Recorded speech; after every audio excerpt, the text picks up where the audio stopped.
روسیه یک ماه پیش اعلام کرد که سفربری نظامیان احتیاطی را به جنگ در اوکراین خاتمه بخشیده است، ولی روس‌هایی که از خدمت در ارتش فرار کردند خواهش بازگشت به وطنشان را ندارند.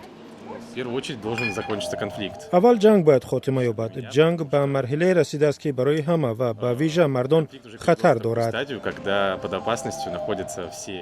روز 21 سپتامبر بعد از نشر دستور پرزیدنت روسیه ولادیمیر پوتین درباره سفربری و یا موبیلیزاسیون قسمی نظامیان احتیاطی به صفهای ارتش روسیه، صدها هزار مرد روس به کشورهای همسایه گرجستان، ارمنستان و قزاقستان فرار کردند. بر پایه آمار حکومت گرجستان، حضور بیش از 100,000 فراری روس و سرمایه آنها به پیشرفت اقتصاد کمک می‌کند. اما در این جمهوری سابق شوروی احساس ضد روسی هم بیشتر شده است.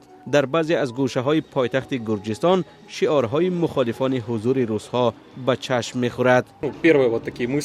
اولین فکری که در سر پیدا می‌شود این است که اینجا کسی منتظر ما نیست، ولی وقتی در شهر سیر می‌کنید و با مردم هم صحبت می‌شوید می‌فهمید که عقیده مردم درباره روس‌ها بد نیست. حداقل من مشاهده نکردم. این پناهجوی برنامه‌ریزی کامپیوتری بوده، کارش را در روسیه ادامه می‌دهد و برای 6 ماه آینده اجاره منزل را پیش پرداخت کرده است. صرف نظر از سرمایه پناهجویان، وکیل مردمی گرجستان از حزب لیلای مخالف حکومت سلام سمدشویلی میگوید حضور شماره بزرگ پناهجویان روس مسائل امنیتی و اجتماعی خلق کرده است. در میان مردم این عقیده رایج شده است که وضع از نظارت حکومت بیرون شده است.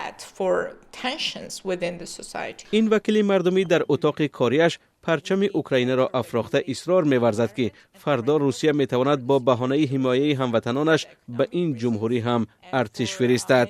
ساکن تبلیسی گیورگی ایساکادزه از سخنان وکیل مردمی پشتیبانی کرده خاطر نشان می‌کند که سال 2008 روسیه با ادعای حمایت از روس‌ها به 2 منطقه جدایخواه گرجستان، اسیته شمالی و ابخازستان نیرو درآورده است. برای من تأثیر مثبت آنها به اقتصاد تا زمانی که آنها قسم کشور ما را اشغال کردند هیچ اهمیتی ندارد.